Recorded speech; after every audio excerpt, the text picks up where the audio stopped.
Hello, Tatiana and Susan.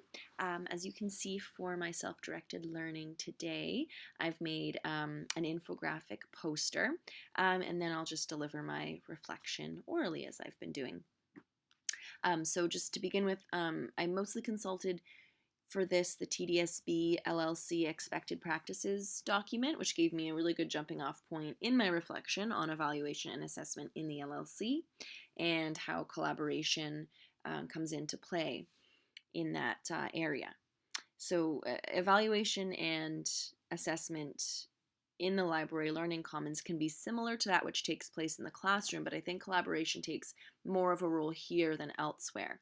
To begin with, classroom teachers and TLs are coming up with evaluation and assessment tools and opportunities together, collaboratively developing how they will assess student learning in the as, of, and for categories. So I'll just zoom in here so you can see it more. So in assessment for learning, just a quick list here of what that looks like. So it could be conversations and observations with students, it could be discussions between the teachers and the teacher librarian about how their students are progressing and how the LLC and the TL can collaboratively support their learning and the teacher as well. And then using activities such as Minds On, completing exit passes, using organizers and templates, conferencing, and having students do journaling and reflective writing.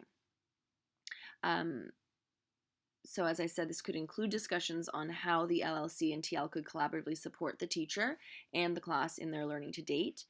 It could be having conversations with students and observing them during lessons to determine how well they are understanding and applying new knowledge. And then, as mentioned, developing assessment tools and activities together with the teacher, such as Minds On activities, exit passes, graphic organizers and checklists, and journaling and reflective writing.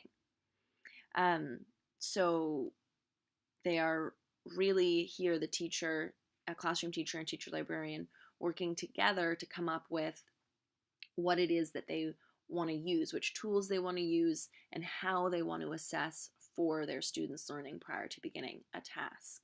So that's where collaboration would come in this area.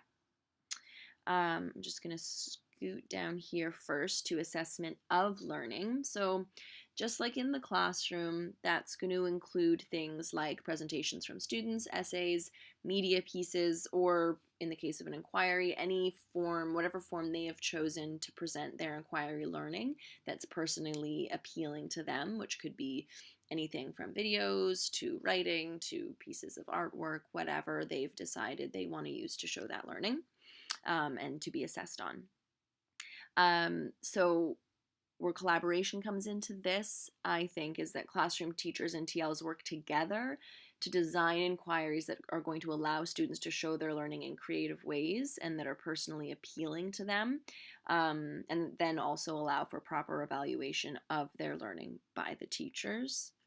So the TL and the classroom teacher would be working together to design those inquiries that are going to allow students to present their learning for assessment in a way that is appealing to them, in a way that makes sense to them. And then finally, in assessment as learning, quick list is students collaboratively co-creating success criteria, students doing research, making source and information selections, completing peer and self-assessment, working collaboratively in small groups, completing journaling and reflective writing, and students making use of checklists. Because of the student-driven nature of inquiry projects, I think that students also then take a more significant role in their own assessment and evaluation as well. They would, of course, be making use of the assessment for and of learning tools and activities that I've already outlined that their classroom teacher and the TL have developed, which provide their teachers and themselves with valuable insight into how much they already know and how they are understanding any new material. Where collaboration with students comes into play the most, however, I think is with assessment as learning in this category. So to begin with, collaboratively co-creating success criteria with students activates prior knowledge and it gives them a better understanding of what's required of them and what will be evaluated. This allows for more success. After instruction from the TL on the research process, actually completing research and assessing resources to make source and information selections will lead to deeper learning and understanding in the students.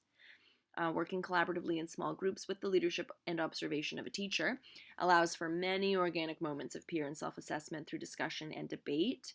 And teachers can then observe these conversations to gain insight into the depth and quality of student learning so far. And these small groups can take place at any point during the inquiry process, but most likely during the preliminary phases where they're brainstorming, coming up with ideas, trying to narrow their focus and choose their topic and their guiding questions. And then finally, reflective activities and tools like journaling and exit passes and checklists also allow important opportunities for self and peer assessment and evaluation.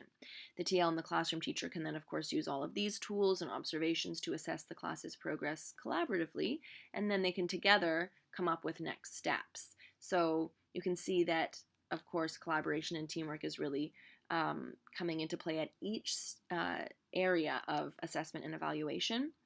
And overall, when it comes to the library learning commons and the partnership between a teacher librarian and classroom teachers, teamwork and collaboration is really the name of the game. It seems to be one of the most important things in the LLC, and it's paramount to a successful and fully realized library program that lives up to its potential.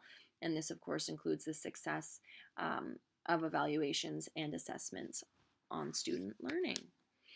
So that's it for me. I will attach the poster as well as include the link to that best practices document from the TDSB. I'm sure you've both seen it, but in case you want to have another look.